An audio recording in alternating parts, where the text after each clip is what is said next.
राजकीय ते कुठे गेले? तिन्ही आहेत. जय गुजरात राजकीय वाद निर्माण झालेला आहे. विरोधकांनी त्यावरती टीका केलेली आहे की जय गुजरात महाराष्ट्राचे उपमुख्यमंत्री कसे म्हणतात आणि उद्या संयुक्त मराठी मेळावा देखील होतोय, त्यामुळे एकदम तीव्र प्रतिक्रिया जय विरोधकांच्या आलेल्या आहेत. खरं म्हणजे मी तुम्हाला सगळ्यांनाच पत्रकारांचं मनापासून स्वागत करतो. पुण्यामध्ये आज एक कार्यक्रम होता, 4-5 कार्यक्रम होते.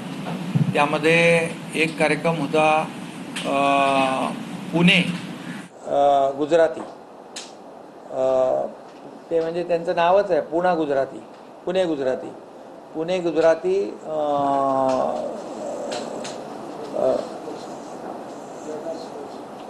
नाही, त्याचं काय नाव आहे? नाही, पुणे गुजरातींचं त्यांची एक संस्था आहे ना. हां, पुणे गुजराती नावाने एक त्यांची संस्था आहे. त्या संस्थेच्या माध्यमातून तिथल्या पिढ्यानपिढ्या पुण्यामध्ये राहणाऱ्या गुजराती बांधवांनी एक मोठं जयराज स्पोर्ट्स कॉम्प्लेक्स त्या ठिकाणी उभारलं आणि त्यामध्ये सर्वसामान्य लोकांच्या लग्नासाठी हॉल असतील, त्यामध्ये इंडोर गेम असतील, स्पोर्ट्स क्लब आहे, तिथे सगळंच आहे.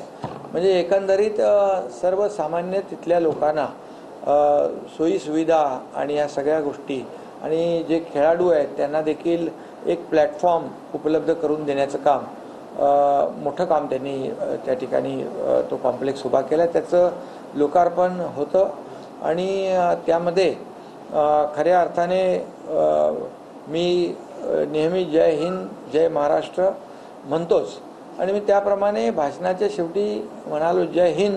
जय हिंद म्हणजे आपल्या देशाचा अभिमान, जय महाराष्ट्र म्हणजे आपल्या महाराष्ट्राचा अभिमान आणि मी शेवटी जय गुजरात म्हणालो, कारण त्या समोरची लोक सगळी गुजराती समाजाची होती आणि त्यांनी वर्षानुवर्षे आणि पिढ्यानपिढ्या या महाराष्ट्राला आपली कर्मभूमी मानली आणि जे काही तो प्रकल्प तिथे उभा राहिला आहे तो सर्व लोकांसाठी आहे आणि त्यामुळे एक त्यांची प्रशंसा, एक बाबा त्यांचा प्रशंसा आपण करतो की बाबा चांगलं काम केल्यामुळे आणि ते काय, त्यामुळे मी ते केलं. तर म्हणजे मला सगळ्यात महत्त्वाचं म्हणजे मराठी हा आमचा श्वास आहे, हिंदुत्व आमचा खरं म्हणजे आत्मा आहे आणि यामध्ये मराठीबद्दल जे काही टीका करण्याचं काम जे लोक करतायत, खरं म्हणजे मी काय याच्यावर जास्त भाष्य करू इच्छित नाही, परंतु जिनके घर शीशे के होते वो दूसरों के घर पर पत्थर नहीं फेका करते.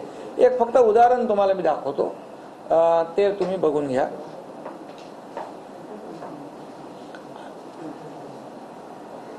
आगे चलो हम साथ हैं. जय हिंद जय महाराष्ट्र जय गुजरात. एक झालं. अब आगे चलो हम साथ हैं. जय हिंद जय महाराष्ट्र जय गुजरात. एक मिनिट थांब. अब आगे चलो हम साथ हैं. जय हिंद जय महाराष्ट्र जय गुजरात. एक झालं. आता दुसरं.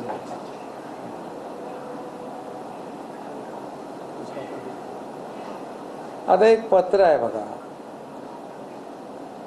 हे आताची उभाट आहे त्यांच्या अधिकृत पेजवर आहे आणि गुजराती भाषेतच आहे. त्यामुळे त्याच्यामध्ये काय म्हटलंय ते बघा.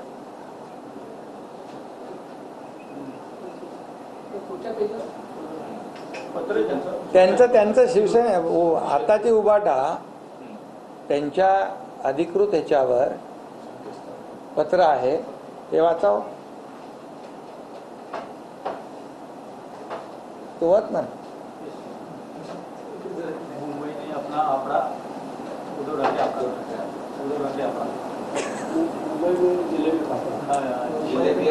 उद्धव ठाकरे आपला. बरोबर आहे. हे कोणाचं पेज आहे?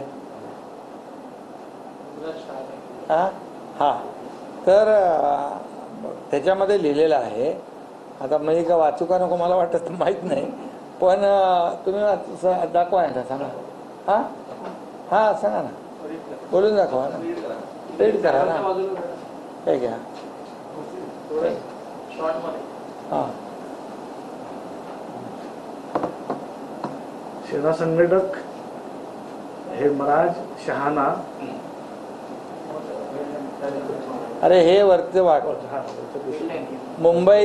मुंबईમાં जलेबी आणि फाफडा, उद्धव ठाकरे आपडा, असं कोणाचं आहे?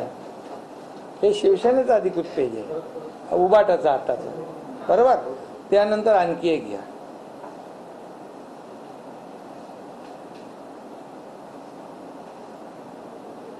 हे काय? हा काय? बरोबर. हे कोणाचं आहे? आणि त्यामुळे बघा कसं आहे, ह्याच्यामध्ये एकच आहे, गुजरात पाकिस्तान आहे का? पहिली गोष्ट, गुजरात पाकिस्तानमध्ये आहे का? खरं म्हणजे तुम्ही निवडणुकीमध्ये पाकिस्तानी झेंडे नाचवले तेव्हा मराठी कुठं गेलं होतं? मराठी प्रेम कुठं गेलं होतं?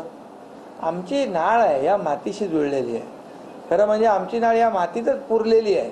त्यामुळे मराठीच्या बद्दल आम्हाला शिकवण्याची आवश्यकता नाही.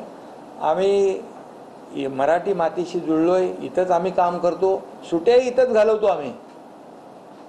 त्यामुळे मी तुम्हाला सांगतो की यामध्ये बिलकुल जे काही त्यांनी केलं हे सगळं ते मतांसाठी केलेलं आहे.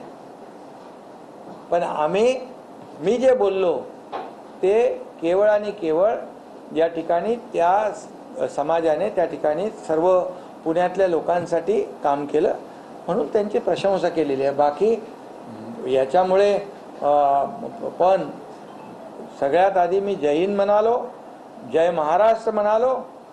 ही दोन वाक्य माझ्यासाठी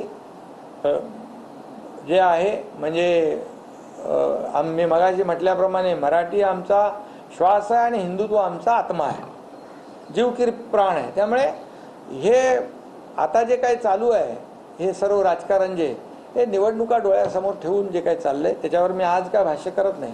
फक्त मी एवढंच सांगतो की याची दखल जी आहे ही देखील आपण घ्या आणि हे प्रश्न देखील हे जे दाखवलं हे प्रश्न तुम्ही समोरच्या व्यक्तीने विचारले पाहिजे.